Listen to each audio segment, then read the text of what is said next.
Hello students, welcome back to my channel. आज हम देखेंगे एबीसी ट्रांसपोर्टर्स के बारे में। एबीसी सुपर फैमिली क्या होता है। इससे पहले हमने देखा था कैल्शियम पंप के बारे में। और जो भी एक्टिव ट्रांसपोर्ट होती है, तो एक्टिव ट्रांसपोर्ट यानी कि जिसमें जो भी मॉलिक्यूल्स होती हैं उनके ट्रांसपोर्ट के लिए एटीपी यूज़ होती है, यानी एनर्जी की ज़रूरत होती है।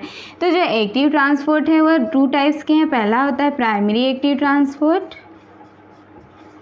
और दूसरा है सेकेंडरी एक्टिव ट्रांसपोर्ट।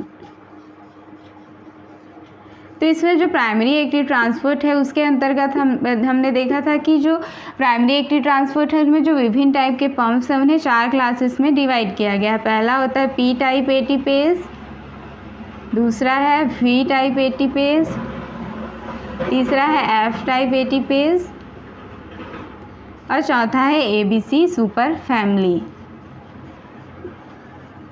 तो जो एबीसी सुपर फैमिली है उसके अंतर्गत क्या आते हैं, एबीसी ट्रांसपोर्टर्स आते हैं। तो इसमें आज हम एबीसी ट्रांसपोर्टर्स के बारे में देखेंगे कि जो एबीसी ट्रांसपोर्टर्स होता है वह कैसे काम करता है और जो यह कौन कौन से मॉलिक्यूल्स को ट्रांसपोर्ट करता है। तो एबीसी ट्रांसपोर्ट जिसे एटीपी बाइंडिंग कैसेट ट्रांसपोर्टर भी कहते हैं, एटीपी बाइंडिंग कैसेट ट्रांसपोर्टर। जो एबीसी ट्रांसपोर्टर होते हैं वह क्या करते हैं, जो विभिन्न प्रकार के सॉल्यूट्स होती हैं उनके ट्रांसपोर्ट के लिए एटीपी की एनर्जी का यूज़ करते हैं। यानी कि जब एटीपी हाइड्रोलिसिस होगा तो उसी एनर्जी का यूज़ करके यह क्या करेंगे, सॉल्यूट्स को ट्रांसपोर्ट करेंगे। तो जो एटीपी बाइंडिंग कैसेट जो डोमेन होता है, एटीपी बाइंडिंग कैसेट डोमेन के जो सीक्वेंस होती हैं और जो ऑर्गेनाइजेशन होती है उनके बेस पर ही इसे क्या किया गया था, एबीसी ट्रांसपोर्टर्स के रूप में क्लासिफाई किया गया था, एबीसी ट्रांसपोर्टर। तो जो एबीसी ट्रांसपोर्टर्स होती हैं वह विभिन्न प्रकार के मेटाबॉलिक प्रोडक्ट्स जैसे मेटाबॉलिक प्रोडक्ट, लिपिड्स, स्टीरॉल्स और जो भी ड्रग्स होती हैं इन सबको जो इंट्रासेलुलर मेम्ब्रेन होती हैं उनमें ट्रांसपोर्ट करने का काम करती है। किसकी हेल्प से, एटीपी की हेल्प से। यह विभिन्न प्रकार के जो आयंस होती हैं, एमिनो एसिड होती हैं, पेप्टाइड्स हैं, शुगर हैं और जो भी अदर मॉलिक्यूल्स हैं इन सभी को क्या करने का काम करती है, ट्रांसपोर्ट करने का काम करती है। यानी कि यह विभिन्न प्रकार के डिफरेंट टाइप के जो भी मॉलिक्यूल्स हैं, सॉल्यूट्स हैं, उन्हें ट्रांसपोर्ट करती है। इसमें हम देखते हैं कि जो एबीसी सुपर फैमिली है तो इसमें एक ही ट्रांसपोर्टर इन सबको ट्रांसपोर्ट नहीं करेगा। इसके अंतर्गत जो एबीसी सुपर फैमिली है उसके अंतर्गत विभिन्न प्रकार के जो भी ट्रांसपोर्टर्स आते हैं वह क्या करते हैं, अलग अलग जो भी स्पेसिफिक मॉलिक्यूल्स हैं उनको ट्रांसपोर्ट करते हैं। यानी जिस मॉलिक्यूल्स के लिए जो ट्रांसपोर्टर है वही उस मॉलिक्यूल्स को क्या करता है, ट्रांसपोर्ट करता है। लेकिन ये सभी किसके अंतर्गत आएंगे, एबीसी सुपर फैमिली के अंतर्गत आते हैं। तो जो एबीसी ट्रांसपोर्टर्स होता है ये एक्टिव ट्रांसपोर्ट का एग्जाम्पल है। तो इसमें हम देखेंगे कि यह क्या करेगा, यह भी जो सॉल्यूट्स होती है उन्हें कॉन्सेंट्रेशन ग्रेडियंट के अगेंस्ट ही क्या करेगा, ट्रांसपोर्ट करता है। यानी कि लो टू हाई कंसंट्रेशन। और इस जो भी सॉल्यूट्स यानी जो भी मॉलिक्यूल्स होती हैं उनको लो टू हाई कंसंट्रेशन ले जाने के लिए यह ड्राइविंग फोर्स के रूप में किसका यूज करता है, एटीपी का यूज करता है। तो इस तरीके से हम देखते हैं कि जो भी एबीसी ट्रांसपोर्टर्स होती हैं वह विभिन्न डिफरेंट टाइप के जो सॉल्यूट्स जो भी मॉलिक्यूल्स होती हैं, lipids, sterols, drugs, ions, amino acids, peptides and sugar and different type के जो भी मॉलिक्यूल्स होती हैं उन्हें एटीपी के हाइड्रोलिसिस के द्वारा ट्रांसपोर्ट करने का काम करता है।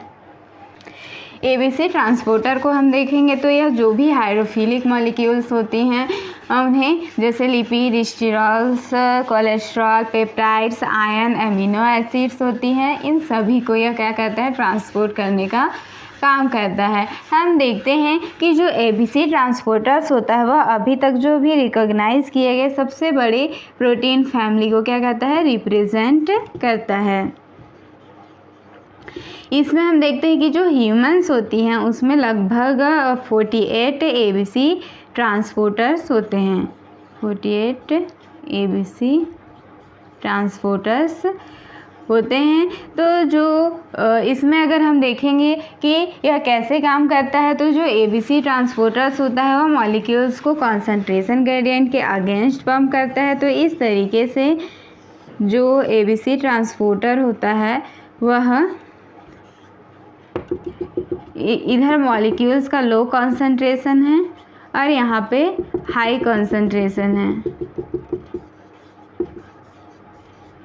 तो यह एक ATP का यूज़ करके यानी ATP का हाइड्रोलाइसिस करता है और उसी एनर्जी का यूज़ करके यह जो भी मॉलिक्यूल्स होती है उन्हें कॉन्सेंट्रेशन ग्रेडियंट के अगेंस्ट लो कॉन्सेंट्रेशन से हाई कॉन्सेंट्रेशन में पंप करने का काम करता है। इसके बाद हम देखते हैं कि जो भी ABC सुपर फैमिली के अंतर्गत जो भी जितने भी ABC ट्रांसपोर्टर्स आती हैं उनका स्ट्रक्चर लगभग समान होता है। तो इनमें जो साइटोसोलिक फेज होती है उनमें जो भी साइटोसोलिक फेज होती है उनमें 2 ATP बाइंडिंग डोमेन पाए जाते हैं, जहाँ पे क्या होगा ATP बाइंड होगा और ATP बाइंड होगा तो फिर ATP बाइंड इस साइटोसोलिक फेज है और जो भी साइटोसोलिक फेज होती है उसमें 2 ATP बाइंडिंग डोमेन पाई जाती हैं और ATP बाइंडिंग डोमेन से क्या होता है ATP बाइंड करता है और यह ADP प्लस PI फॉस्फेट में यह क्या होगा हाइड्रोलिसिस होगा और इसी एनर्जी का यूज़ करके यह ट्रांसपोर्ट करते हैं। तो जो लगभग ABC सुपर फैमिली के अंतर्गत जितने भी ट्रांसपोर्टर्स आती हैं उनका स्ट्रक्चर ऐसा ही यानी सिमिलर होता है। इसमें हम देखेंगे कि जो भी प्रत्येक मॉलिक्यूल्स के लिए स्पेसिफिक ट्रांसपोर्टर्स होती हैं यह सभी ABC के अंतर्गत आएंगी और इनमें जो भी अलग अलग ट्रांसपोर्टर होता है वह अपने यानी जो भी स्पेशल मॉलिक्यूल्स होती है उन्हें ट्रांसपोर्ट करने का काम करता है। इसके बाद हम देखेंगे कि जो ABC ट्रांसपोर्टर उसका स्ट्रक्चर कैसा होता है। जो ABC ट्रांसपोर्टर है उसके बारे में अगर हम देखेंगे कि जो ABC ट्रांसपोर्टर होता है वह तभी कार्य करता है जब ATP क्या होगी हाइड्रोलिसिस होगी और जो ABC ट्रांसपोर्टर्स है वह सभी नॉन जो ऑर्गेनिज्म हैं बैक्टीरिया से लेकर ह्यूमन तक सभी में यह पाए जाते हैं। यह कहाँ कहाँ पाए जाएंगे, तो जो ABC ट्रांसपोर्टर्स होती है वह प्लाज्मा मेम्ब्रेन के साथ साथ जो एंडोप्लाज्मिक रेटिकुलम के मेम्ब्रेन माइटोकॉन्ड्रियल और जो भी अदर मेम्ब्रेन्स होती हैं उनमें यह ABC जो ट्रांसपोर्टर्स होती हैं वह क्या होते हैं पाए जाते हैं। अब इसका स्ट्रक्चर हम देखेंगे कि जो ABC सुपर फैमिली के अंतर्गत जो भी ABC ट्रांसपोर्टर्स आती हैं तो सभी ABC ट्रांसपोर्टर्स का स्ट्रक्चर सिमिलर होता है यानी लगभग समान होते हैं, कुछ में इनमें डिफरेंस देखने को मिलता है। तो इसमें हम देखेंगे कि इनका स्ट्रक्चर किस तरीके से होता है। यह सेल मेम्ब्रेन है और यह साइटोप्लाज्म है। इनमें 2 ट्रांस मेम्ब्रेन डोमेन पाए जाते हैं और 2 न्यूक्लियोटाइड बाइंडिंग डोमेन पाए जाते हैं यानी साइटोसोलिक डोमेन। इसमें हम देखेंगे कि जो ट्रांसमेम्ब्रेन डोमेन होता है वह क्या होगा मतलब दो इसमें प्रेजेंट होती हैं जिन्हें हम लोग क्या कहते हैं मेम्ब्रेन स्पैनिंग डोमेन भी कहते हैं। ट्रांसमेम्ब्रेन डोमेन जिसे क्या कहते हैं membrane spanning domain, membrane spanning domain भी कहते हैं। इसके अलावा इसे इंटरग्रल मेम्ब्रेन डोमेन भी कहते हैं, इंटरग्रल मेम्ब्रेन डोमेन। तो जो ट्रांस मेम्ब्रेन डोमेन होता है वह कहाँ होता है अल्फ़ा हेलिसेस का बना होता है और यह जो अल्फ़ा हेलिसेस होती हैं वह क्या होती हैं जो भी मेम्ब्रेन्स होती हैं उनमें क्या होगी एम्बेडेड होगी। इस तरीके से क्या होती है एम्बेडेड होती है यानी यह ट्रांसमेम्ब्रेन जो भी फेज होता है उसमें यह होता है और अल्फ़ा हेलिसेस का बना होता है और यह इस तरीके से जो भी लिपिड की बाइलेयर्स होती हैं उनमें एम्बेडेड होती हैं। और यह क्या करती हैं कि जो भी यानी जो भी मॉलिक्यूल्स होती हैं उन्हें रिकॉग्नाइज करने का काम करती है। रिकॉग्नाइज यानी उन्हें यह इन्हीं के द्वारा ही जो भी मॉलिक्यूल्स होंगी उनको पहचानेगा और उसके बाद फिर ट्रांसपोर्ट करता है। तो यह जो मॉलिक्यूल्स होती हैं उनके रिकॉग्नाइज में हेल्प करती हैं, जिसकी सहायता से जो ट्रांसपोर्टर होता है वही स्पेसिफिक जो भी मॉलिक्यूल्स हैं उन्हें ही क्या करेगा, ट्रांसपोर्ट करेगा। इसके बाद हम देखते हैं इनमें दो और डोमेन होते हैं जो कहाँ प्रेजेंट होते हैं, साइटोप्लाज्मिक फेज की ओर, यानी जो भी साइटोसोलिक जो फेज होती है उनमें दो डोमेन होती हैं जिन्हें हम लोग क्या कहते हैं, न्यूक्लियोटाइड बाइंडिंग डोमेन कहते हैं। इनमें जो भी एटीपी होता है, एटीपी यानी जो जिसका यूज करके यह क्या करता है, ट्रांसपोर्ट करता है, तो यह एटीपी बाइंडिंग साइट होती है जिनमें क्या करते हैं, एटीपी आके बाइंड कर जाते हैं और जिसकी हेल्प से क्या होता है, ट्रांसपोर्ट होता है। इसमें हम देखते हैं कि जो ट्रांसमेम्ब्रेन डोमेन का स्ट्रक्चर होता है, यानी जो ट्रांसमेम्ब्रेन डोमेन का स्ट्रक्चर है इसके आधार पर ही जो विभिन्न प्रकार के एबीसी ट्रांसपोर्टर्स होती हैं उनकी विशिष्टता डिटरमाइन की जा सकती है, उन्हें निर्धारित किया जाता है। यानी कि जो ट्रांसमेम्ब्रेन डोमेन होते हैं वही जो अलग अलग ट्रांसपोर्टर्स होती हैं, यानी जो एबीसी फैमिली के अंतर्गत जो आती है उसके अंतर्गत अलग अलग जो ट्रांसपोर्टर्स होती हैं उनमें इनका स्ट्रक्चर ही डिफरेंट देखने को मिलता है और इसी के आधार पर यह डिसाइड करता है।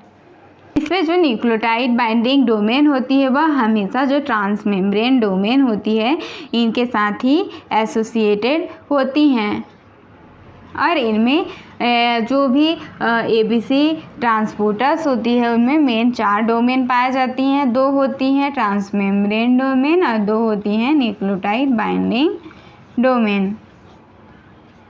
इसमें हम देखते हैं मैकेनिज्म ऑफ ट्रांसपोर्ट, यानी यह ट्रांसपोर्ट किस तरीके से होता है। यह सेल मेम्ब्रेन है और सेल मेम्ब्रेन में क्या प्रेजेंट है, एबीसी ट्रांसपोर्टर प्रेजेंट है और यह क्या है, इनसाइड है, यानी यह साइटोप्लाज्मा वाला साइड है या आउटसाइड है। इसमें हम देखते हैं एबीसी ट्रांसपोर्टर्स में क्या होता है कि 2 ट्रांसमेम्ब्रेन डोमेन होती हैं और 2 साइटोसोलिक डोमेन जिसे हम लोग क्या कहते हैं, NBD यानी न्यूक्लियोटाइड बाइंडिंग डोमेन, जिनमें क्या आता है, एटीपी आकर बाइंड करता है।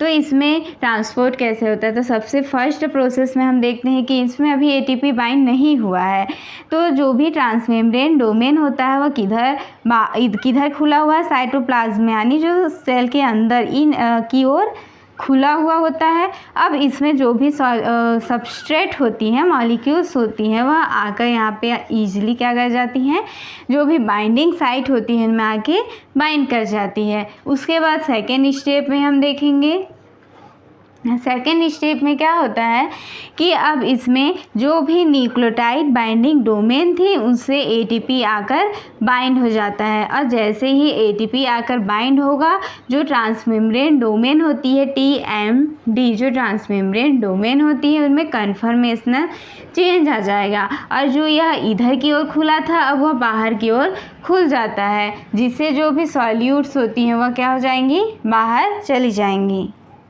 जो भी सबस्ट्रेट थे वह क्या हो गया, बाहर इधर रिलीज़ हो जाता है, क्योंकि जो भी ट्रांसमेम्ब्रेन डोमेन है उसमें चेंजेस हुए और ये इस तरफ खुल जाता है, जिससे जो सॉल्यूट्स होगी वह क्या होती है, रिलीज़ हो जाती है। तो जो ट्रांसमेम्ब्रेन डोमेन है उनका कन्फर्मेशनल चेंज किस पे डिपेंड करता है, NBD के इंट्रैक्शन पर डिपेंड करता है, यानी जो न्यूक्लियोटाइड बाइंडिंग डोमेन होती है उनके इंट्रैक्शन पर डिपेंड करता है और जो न्यूक्लियोटाइड बाइंडिंग डोमेन होता है वह किस पे डिपेंड करेगा, यह एटीपी के इंट्रैक्शन पर डिपेंड करता है। इसके बाद ही यह इस और क्या होगा, यानी इसमें कन्फर्मेशनल चेंज आएंगी और उसके बाद ही ये क्या होता है, इधर की ओर खुल जाता है, एक्सपोज हो जाता है और जो भी सबस्ट्रेट होती हैं वह क्या होती है, रिलीज़ हो जाती हैं। इसमें हम देखते हैं कि जो NBD होता है, न्यूक्लियोटाइड बाइंडिंग डोमेन होता है, वह क्या होगी, एटीपी बाइंडिंग के समय क्या होती हैं, दोनों एक साथ क्या हो जाती हैं, एसोसिएट हो जाती हैं। लेकिन जैसे ही यह प्रोसेस ख़त्म होता है फिर से यह डिसोसिएट हो जाएंगे, अलग अलग हो जाएंगे। इसके बाद आगे हम देखते हैं कि थर्ड स्टेप में क्या होता है कि थर्ड स्टेप में जो एटीपी था वह क्या हो गया, हाइड्रोलिसिस हो गया, और एडीपी प्लस फॉस्फेट में क्या हो जाता है, इनका यह टूट जाता है, और जो एडीपी और फॉस्फेट होती हैं वह क्या हो जाती हैं, रिलीज हो जाती हैं। अब जैसे ये एडीपी और जो फॉस्फेट होगी, एटीपी का हाइड्रोलिसिस होगा और जो एडीपी और फॉस्फेट होगी वह रिलीज हो जाएगी, या फिर से अपनी पहले वाली जो स्टेज थी उसमें आ जाती है। फोर्थ स्टेप में क्या होता है कि इनमें फिर से कन्फर्मेशन चेंज होगा और फर्स्ट जो स्टेज थी उसी स्टेज में आ जाती है। इसके बाद फिर से इनमें क्या होंगे, सॉल्यूट्स बाइंड होंगे और एटीपी बाइंड होगा, उसके बाद जो भी सॉल्यूट्स होती है उनका ट्रांसपोर्ट होता है। तो इस तरीके से जो एबीसी ट्रांसपोर्टर्स होती है उनमें यह जो भी सबस्ट्रेट होती हैं उन्हें ट्रांसपोर्ट करने का काम करती है। और यह कैसे करती है, लो टू हाई कंसंट्रेशन सबस्ट्रेट को ट्रांसपोर्ट करती है कंसंट्रेशन ग्रेडियंट के अगेंस्ट।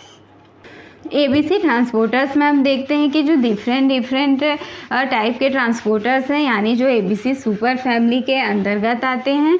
तो इन सब का एग्जाम्पल हम नेक्स्ट वीडियो में देखेंगे। और रही बात नोट्स की, तो इसका लिंक आपको डिस्क्रिप्शन में मिल जाएगा, आप वहां से आसानी से डाउनलोड कर सकते हैं। आप टेलीग्राम चैनल भी ज्वाइन कर सकते हैं और इंस्टाग्राम अकाउंट से भी जुड़ सकते हैं। अगर आपको वीडियो अच्छी लगी हो तो प्लीज़ मेरे चैनल को सब्सक्राइब कर दीजिएगा। Thanks for watching.